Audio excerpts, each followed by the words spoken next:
On June 4th, 1989, around 10,000 unarmed protesters were massacred by the Chinese military in Tiananmen Square due to campaigning pro-democratic reforms. What's even more shocking than this? China's own people have no access to this information.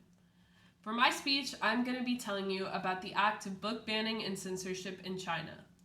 I have recently done a lot of research on this topic and can give you a good amount of information on it.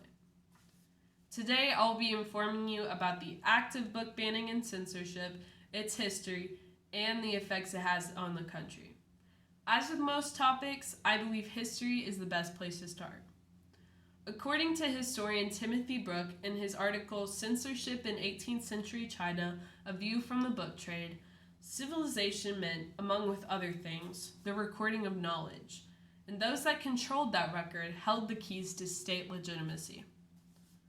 During these times, whenever a new dynasty would come to power, any books or writings supporting previous dynasties were often burned.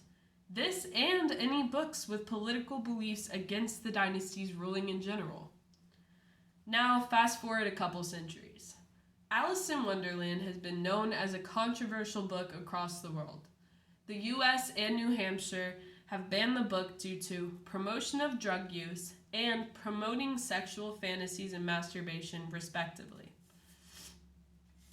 According to the University of Tulsa, in 1931, Zhao Hengti, the governor of the Hunan province, banned the book for the use of talking animals, claiming it was an abomination in the sight of God by many religious institutions. With these instances in mind, you must realize that book banning and censorship in China is not just a thing of the past.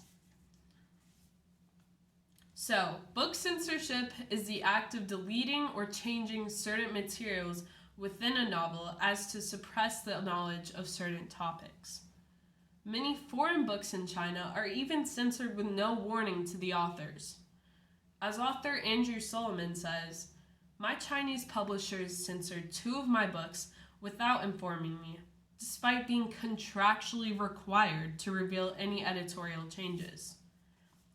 Today, some of the most commonly censored topics within Chinese copies of books include LGBT references, certain discussions of Taiwan and Tibet, sexually explicit material, and, of course, the 1989 Tiananmen Square incident that I mentioned earlier. As you may guess, the strong censorship Chinese government controls has a large effect on the Chinese population. Many textbooks have been altered in order to align with the political beliefs of the current government, as well as discourage any independent or rebellious actions. Because of this, students have been denied access to important pieces of information necessary for developing their own opinions. And to add on to this, adult citizens are excluded from information and most are kept out of the loop in very relevant subjects. So, in conclusion, China has a history of book burning, banning, and censorship. The topics today include LGBT references, certain discussions of Taiwan, certain discussions of Tibet, sexually explicit material, and information regarding the 1989 Tiananmen Square massacre.